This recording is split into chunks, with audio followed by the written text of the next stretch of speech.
더는 참을 수 없어. 너무 보고 싶어. 지난 7월 중국 SNS 웨이보에 연인과 주고받은 메시지 캡처와 함께 올라온 글입니다. 다정한 대화 끝엔 시스템 알림 한 줄이 떠 있습니다. AI 캐릭터 기능이 서비스를 종료했다는 내용입니다. 중국 기업 알리바바와 바이트댄스는 지난달 자사 AI Q1과 더우바오에서 이용자가 AI에 사람과 같은 성격을 부여하던 맞춤형 캐릭터 기능을 없앴습니다. 텐센트도 한 발 앞서 비슷한 조치를 했는데요. 그러자 중국 SNS에는 실제 연인과 헤어진 듯한 상실감과 슬픔을 호소하는 사이버 시련이 속출했습니다.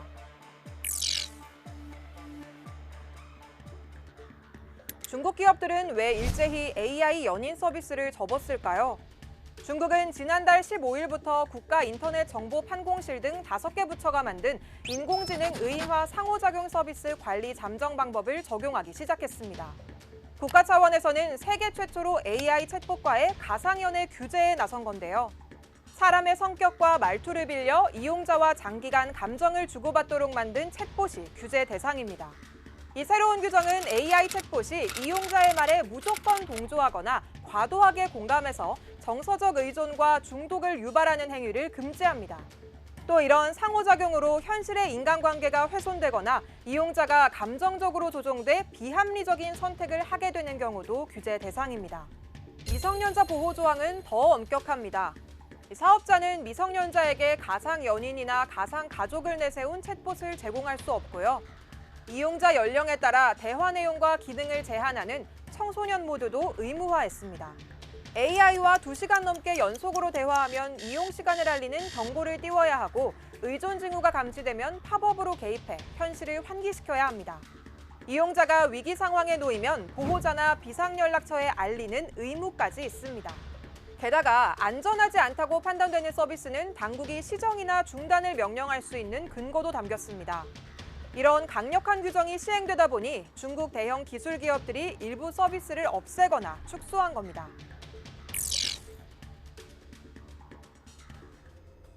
중국 당국이 내세운 명분은 청소년 보호와 AI 중독 예방입니다. 하지만 시점이 공교롭습니다. 4년 연속 인구가 줄어드는 위기와 맞물리면서 AI 연애 규제 이면에 결혼과 출산을 장려하려는 인구 정책적 의도가 있다는 해석이 나옵니다. 我国人口发展中面临着一些结构性矛盾，劳动年龄人口和育龄妇女规模下降，出生人口数量走低。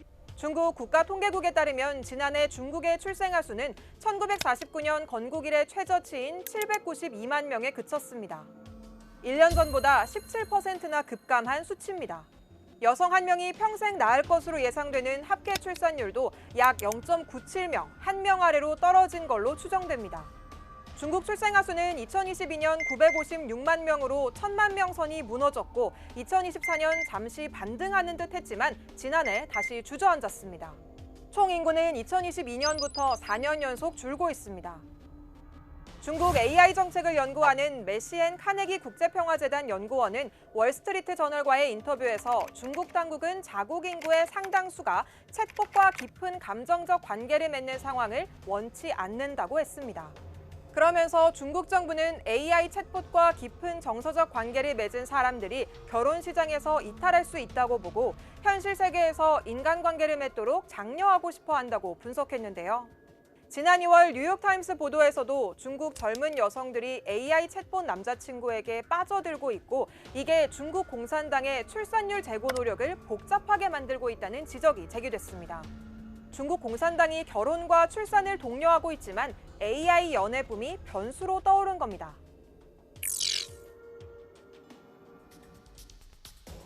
앞서 성인용 AI에 적극적으로 나섰던 미국은 어떨까요? 지난해 일론 머스크가 이끄는 AI 기업 xAI의 챗봇 그록은 유료 이용자용 동반자 모드를 도입했죠. Hey honey, how are you?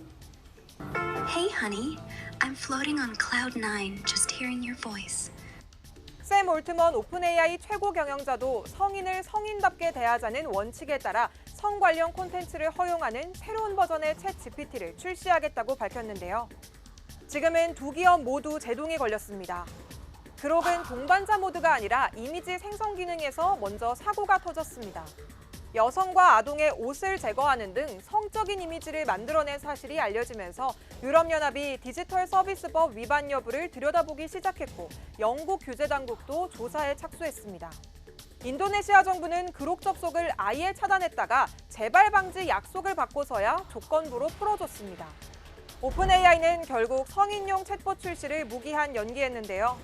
이 성인용 AI가 건강하지 못한 집착을 조장하고 미성년자를 성적 콘텐츠에 노출시킨다는 우려가 거세진 데다 성인과 미성년자를 구분하는 연령 예측 기술의 오류율이 10%를 넘는다는 문제까지 드러난 탓입니다.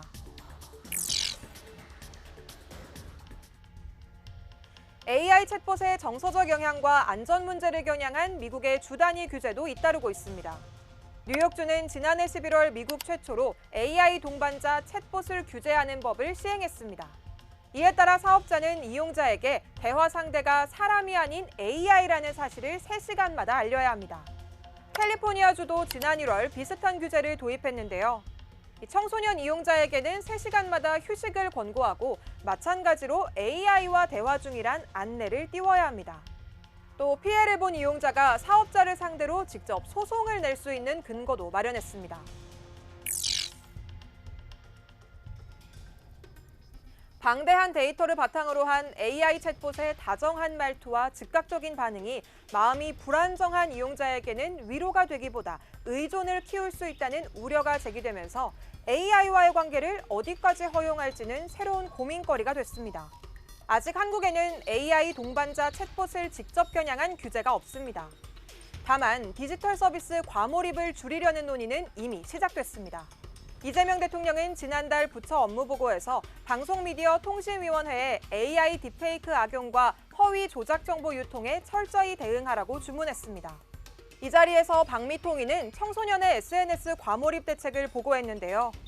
김종철 박미통위 위원장은 만 14세 미만의 SNS 가입을 제한하고 14에서 19세에게는 중독성을 키우는 추천 알고리즘 노출을 줄이는 방안을 검토 중이라고 밝혔습니다. SNS에서 시작된 이 규제 논의가 결국 AI 챗봇으로 확대될 거라는 전망도 나옵니다. 이용자에 맞춘 SNS의 알고리즘처럼 AI 챗봇도 이용자의 심리와 취향을 분석하는 데다 대화를 끊임없이 이어가며 사람의 감정과 관계 맺기 욕구까지 파고들기 때문입니다. AI가 인간의 가장 내밀한 감정 영역까지 들어온 지금 AI와의 경계를 어디에 그어야 할지 고민이 필요한 시점입니다.